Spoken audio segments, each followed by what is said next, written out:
जय हिंद बच्चों। हम कर रहे थे अपना चैप्टर एटम। तो एटम में कहाँ तक कर चुके थे हम? एटम में पढ़ चुके थे अपना एटॉमिक स्पेक्ट्रा। एटॉमिक स्पेक्ट्रा में हम एटॉमिक सीरीज की थी जो कि आपका एक एमिशन स्पेक्ट्रा है। तो एमिशन स्पेक्ट्रा तक हम कर चुके थे। अब पिछले मैंने टॉपिक में बताया था कि कुछ एक कंडीशंस होती हैं जो एक एटम फॉलो करता है, जो कि एक सेमी क्वांटम और हम कह सकते हैं सेमी क्लासिकल एक अजम्पशंस है जो किसने दी थी? बोहर ने। तो बोहर ने कुछ एक पोस्टुलेट दिए थे और अपना जो ये एटम है, ये जो कंप्लीट एटम है, इसको रिलेट किया था बोहर ने आपके सोलर सिस्टम से कि ये जो सोलर सिस्टम है इसमें जो ये सेंटर है ये आप अर्थ मान सकते हैं, this is earth and around earth, sorry this is sun, और सन के अराउंड अर्थ रोटेट कर रहा है और बाकी और प्लैनेट्स भी रोटेट कर रहे हैं। So Bohr consider this in his model. चलो बोहर के मॉडल से स्टार्ट करते हैं। चलो फिर पिछले जो था उसमें हमने स्पेक्ट्रम किया था। ये स्पेक्ट्रम होता है आपका एब्जॉर्प्शन, एमिशन, कंटिन्यूअस स्पेक्ट्रा जो है ये आपको बताया था पिछले वीडियो लेक्चर में। चलो अब आगे बढ़ते हैं। आगे हम करते हैं बोहर मॉडल ऑफ एटॉमिक, और हम कह सकते हैं Bohr model of hydrogen atom. अब चलो तो हम यहां पे स्टडी करेंगे ओनली फॉर हाइड्रोजन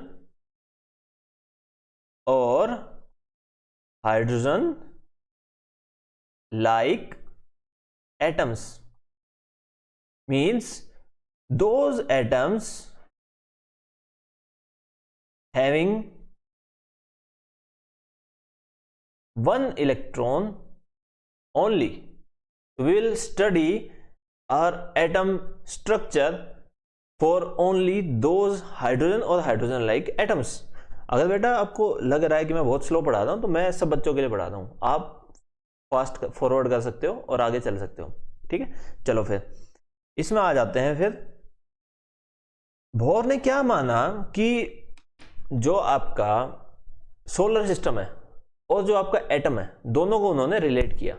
उन्होंने कहा कि जो सोलर सिस्टम है ना, जैसे बीच में सन है वैसे एटम में बीच में न्यूक्लियस है। बाहर around sun there are different planets but around are nucleus electrons are rotating. Now अब हम सोलर सिस्टम इलिप्टिकल सिस्टम है लेकिन हम उसको स्टडी करने के लिए सर्कुलर मानते हैं, उसको सर्कुलर मोशन लेते हैं उसके अराउंड, ठीक है। सिमिलरली यहां पे एटम को स्टडी करने के लिए सर्कुलर मोशन लिया बोहर ने, और उन्होंने सर्कुलर मोशन कंसिडर किया। तो अब आपसे एक बात करते हैं, सर्कुलर मोशन है तो इसमें एक सेंट्रीपिटल फोर्स होता है Fc। अगर कोई भी फोर्स लग रहा है तो फोर्स का फॉर्मूला क्या होता है? Mass into acceleration. If there is certain force then there must be some acceleration, ठीक है। सो बोहर ने माना ये सर्कुलर मोशन कर रहे हैं जो इलेक्ट्रॉन्स है न्यूक्लियस के अराउंड, तो कुछ ना कुछ एक्सेलरेशन होगी। अब क्वेश्चन यहां उठ जाता है कि अगर एक्सेलरेशन है इलेक्ट्रॉन्स की तो आपने ईएम जो वाला चैप्टर था जिसमें ईएम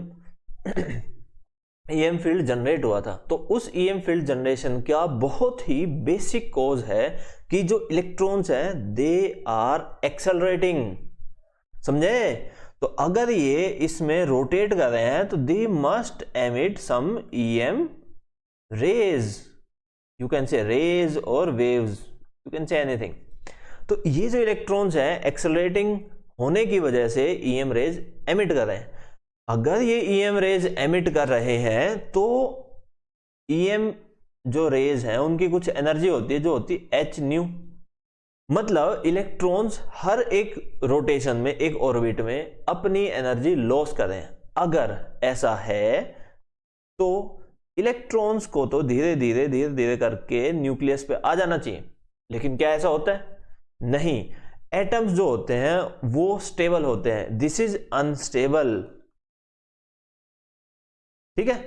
तो ये अनस्टेबल है, इसकी वजह से ये जो अजम्पशन था कि इलेक्ट्रॉन्स सर्कुलर ऑर्बिट में रोटेट कर रहे, रिवॉल्व कर रहे हैं, तो क्या ये सही है?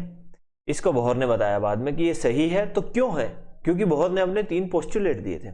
Now second part is, first तो ये हो गया कि सर्कुलर में रोटेट कर रहे हैं तो there is acceleration of the electrons, if they are accelerating they will emit EM waves, if they are emitting EM waves then they should be collapsing inside the nucleus, by reducing their energy they will travel near to the nucleus.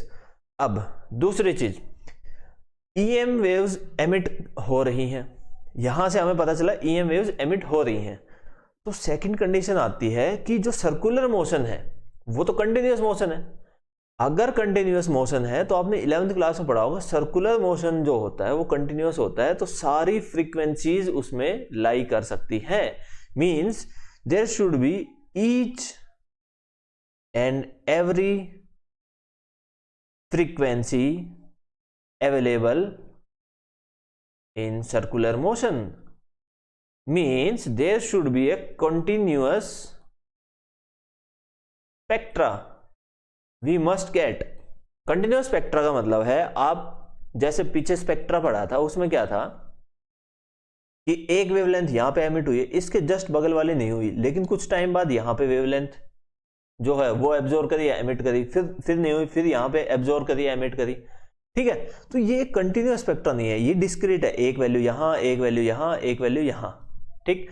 Continuous होता है कि आपकी frequency, सब तरह की frequency यहां से लेके हर एक वैल्यू, कितना भी माइनर वैल्यू पे चले जाओ, सब लाई करेंगी।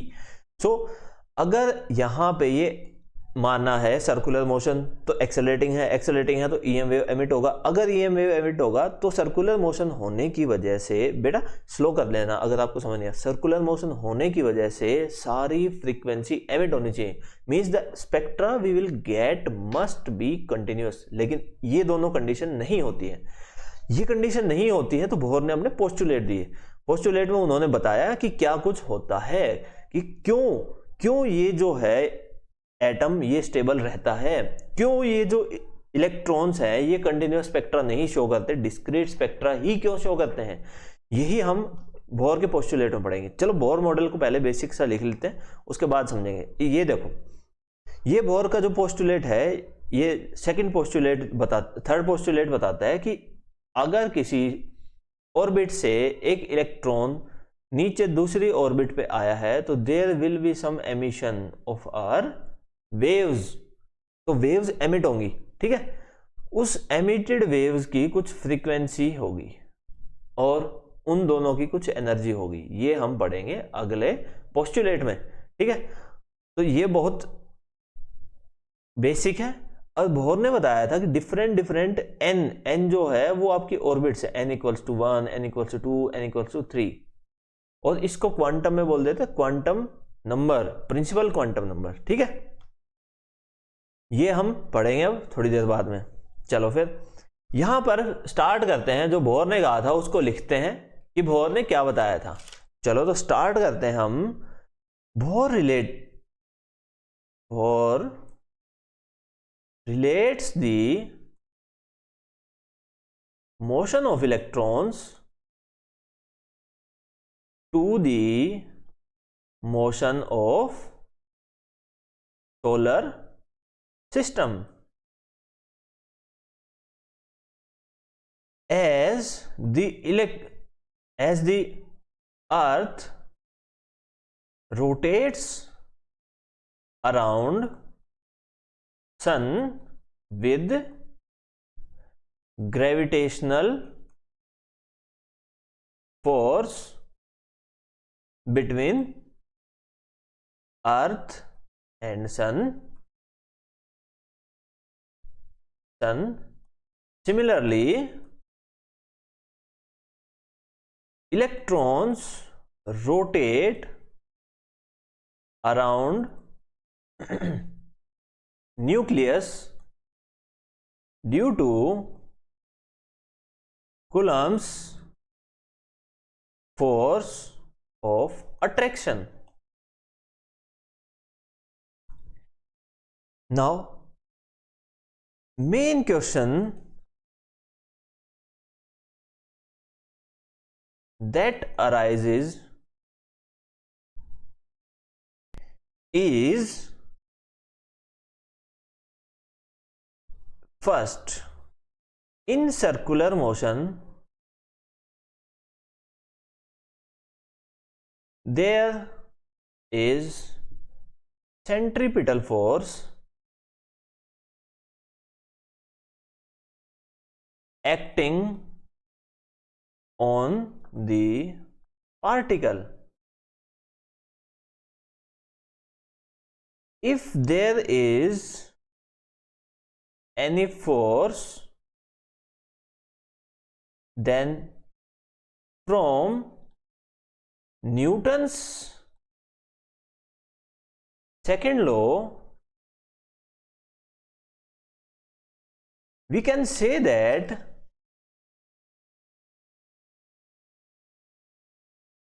there is an acceleration also.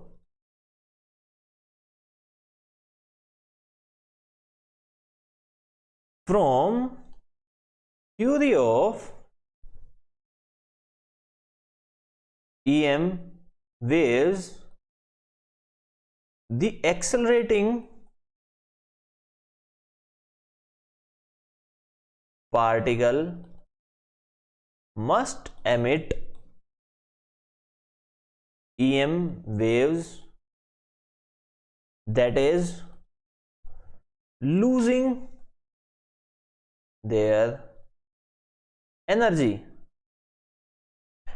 Loss करके जो पार्टिकल रोटेट कर रहे हैं वो ईएम वेव्स एमिट करेंगे. Hence the orbits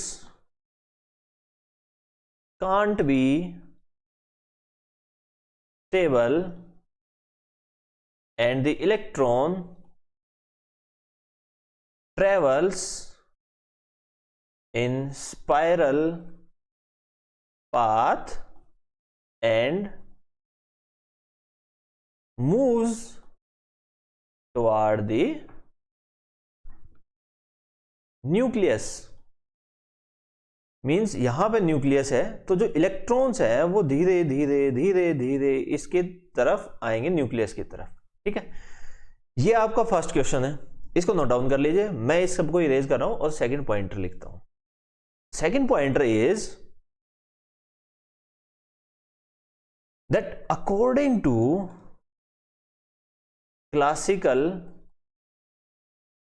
electromagnetic theory, the frequency of emitted radiation must be equal to frequency of oscillation or revolution. It is not oscillation, it is revolution, which changes continuously while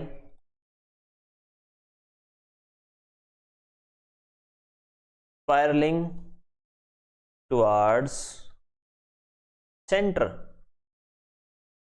मतलब जो अपनी classical theory है वो कहती है कि जो अगर इलेक्ट्रॉन या फिर कोई भी पार्टिकल रिवॉल्व कर रहा है एक सर्कुलर मोशन में, तो वहां पे हर तरह की फ्रीक्वेंसी अवेलेबल होंगी. मींस जो फ्रीक्वेंसी है आपकी जो एमिट होगी वो इक्वल होगी फ्रीक्वेंसी ऑफ रिवोल्यूशन, और रिवोल्यूशन की फ्रीक्वेंसी कुछ भी हो सकती है. तो there should be a continuous spiralling towards the centre. Hence धीरे धीरे continuous spectrum, continuous electron spiral करके जाएगा. मींस सारी फ्रीक्वेंसीज होंगी उस टाइम पे, क्योंकि रेडियस पे भी डिपेंड कर रही है ना. Omega equals to P by R. ठीक है, अब towards the centre, hence emitted frequency spectra must be continuous. ये दो क्वेश्चन राइज हो गए जब बोहर ने बताया कि इलेक्ट्रॉन्स को हम मान सकते हैं एज ए सोलर सिस्टम. ठीक है, अब इन दो कंडीशंस को कैसे रिजोल्व किया बोहर ने अपनी थ्योरी में. तो बोहर के कुछ अजम्पशंस थे. जो अजम्पशंस क्या कहते थे, या हम कहे पोस्टुलेट्स ने क्या कहा. First postulate states that Bohr's first postulate states that electrons in an atom could revolve in certain, not all, certain stable orbits without the emission of radiation. मतलब कुछ एक सर्टेन डिस्टेंट ऑर्बिट्स होंगे, ये certain है, ये यहां पे नहीं हो सकती, ये इसी पोजीशन पे होगी। इलेक्ट्रॉन इसके अराउंड ही रोटेट कर सकते हैं, इलेक्ट्रॉन इसके अराउंड रोटेट कर सकते हैं, ऐसे नहीं है सब में ही रोटेट कर सके, रिवॉल्व कर सकते हैं, ठीक है। तो electrons in the atom could revolve in certain stable orbits without the emission of radiation. This is the first postulate. Now second postulate, क्योंकि ये सर्कुलर मोशन है तो सर्कुलर मोशन में हम एंगुलर मोमेंटम की बात करेंगे। तो यहां पे बोर ने कहा कि एंगुलर मोमेंटम जो है वो इक्वल होगा आपका n टाइम्स h/2π, ठीक है। तो n क्या है?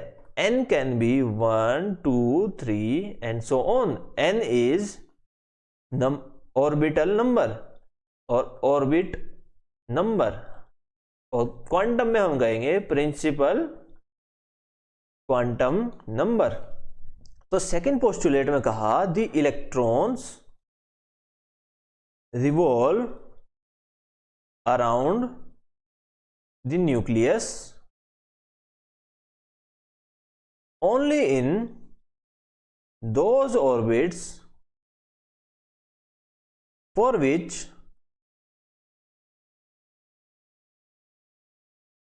Angular momentum is some integral multiple of h/2π, जहां पे h क्या है आपका? प्लैंक्स कांस्टेंट, जिसकी वैल्यू क्या होती है 6.6 इंटू 10⁻⁻34 जूल सेकेंड, ठीक है। तो मतलब पहले तो बोला, पहले देखो इन सबको समझो क्रोनोलॉजी में है। फर्स्ट कहा कि जो इलेक्ट्रॉन्स है वो सर्टेन ऑर्बिट में रिवॉल्व करेंगे, और जो सेकंड पोस्टुलेट वो कहता है ये जो सर्टेन ऑर्बिट है इन पे जो एंगुलर मोमेंटम होगा, एंगुलर मोमेंटम जो मोमेंटम एनर्जी होगी वो मोमेंटम आपका इक्वल होगा n टाइम्स h/2π। h/2π देखो कांस्टेंट है, कांस्टेंट को n से मल्टीप्लाई कर दिया, ठीक है। n equals to 1 2 3 and 4। तो एंगुलर मोमेंटम एक कांस्टेंट वैल्यू आपको देगा एक ऑर्बिट में। अब एंगुलर मोमेंटम अगर कांस्टेंट वैल्यू दे रहा है means the orbit must be at certain radius. Means यहां पे देखो समझने के लिए लिखवा रहा हूं, L इजिकल्स टू mvr होता है।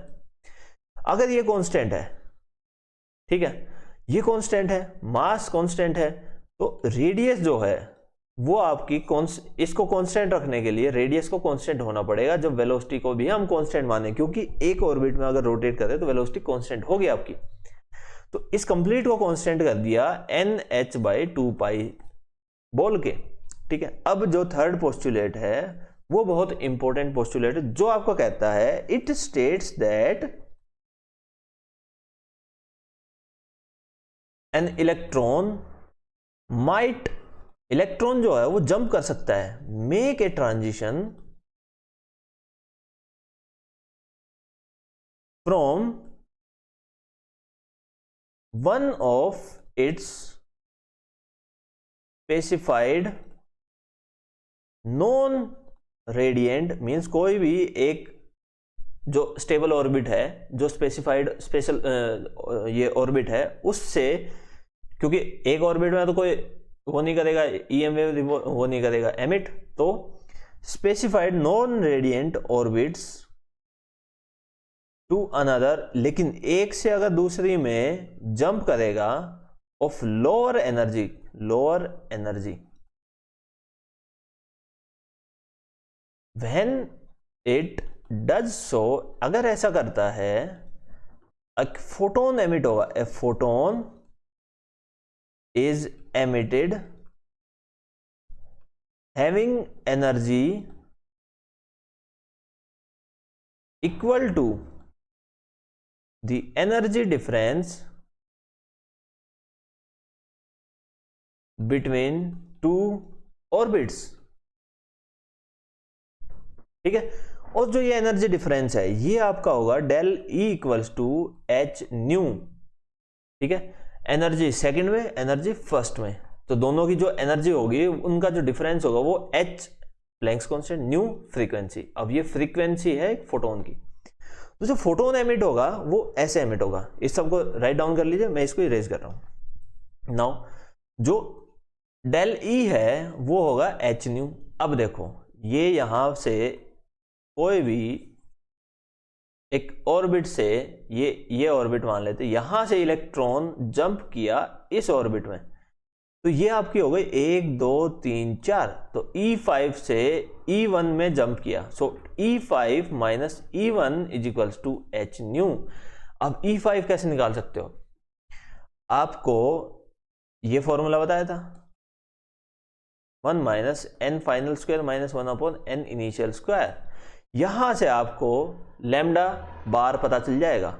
यहां इसमें यूज कर लीजिए एच सी लैम्डा बार और एच सी बाय लैम्डा, ये ड्यूअल नेचर में मैंने करा दिया था।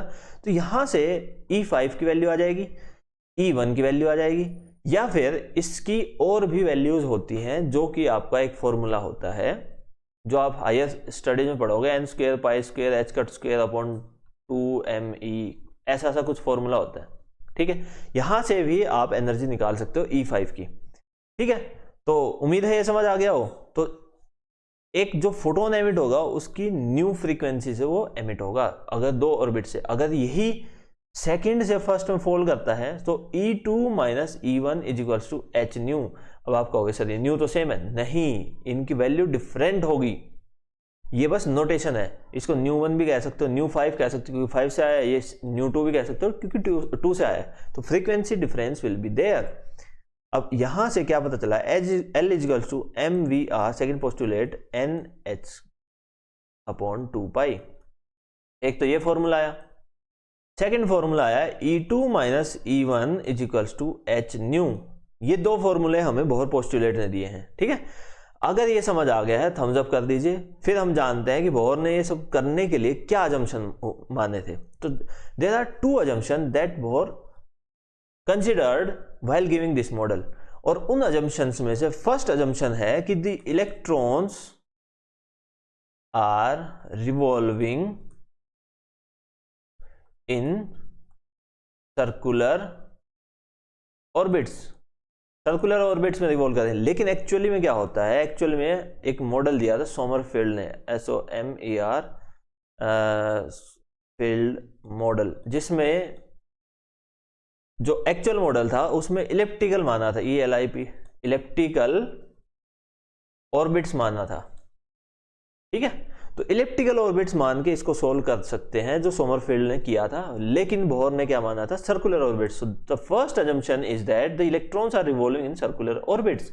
Now the second assumption is that Bohr